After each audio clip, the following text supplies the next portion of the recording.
Hi friends, आज मुझे पालंग सागर chilli तैयारी करी पालंग सागर चिली तैयारी देखु मु अल्प पालंग साग रखी कॉर्नफ्लावर रखी शिमला लंका रखी काटिकी रखी पियाज रखी किसी काटी रखी धनिया पत्र अदा रसुण पियाज गोटे मसला तैयारी रखी और किसी अदा रसुण पेस्ट लंका गुंड हलदी गुंड प्रथमे आम पालंग शाग टी छोट छोट कर काटिदेवा। एबे देखंतु पालंग शाग टी छोट छोट कर काटी देछि मु। एबे सेतिरे मसला गुडा को दे देबा,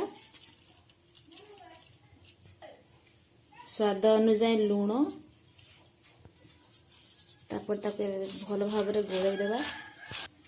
एथिरे एबे सेतिरे किछि कॉर्नफ्लावर गोळै देबा जेतिकी आवश्यक रखंतु सेतिकी आपण देबे। भाव रे गोळै देछि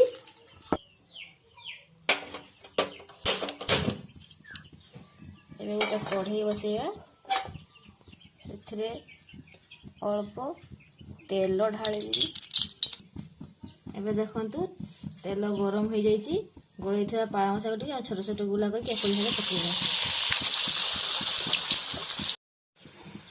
देखंतु एपरि भाबे सबु शाग गुडी के छाणी प्लेट को गोटे काढी देछि। देखंतु एपरि भाबे सबु छाणी हो जाइछि, सबु छाणी के गोटे प्लेट को काढी नेछि। एबे ताकू चिली प्रस्तुत करिबा। एबे अल्प किछि तेल रे गोटे सुखिला लंका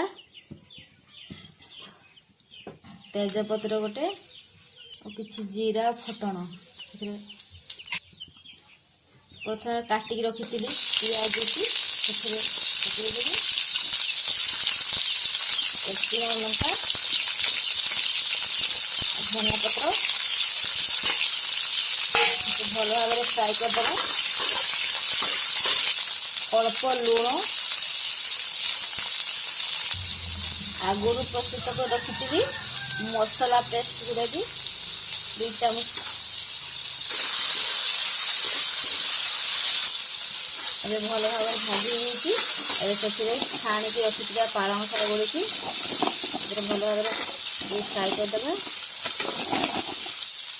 एबे सेतिरे किछि टमाटो सॉस दबा और चिली सॉस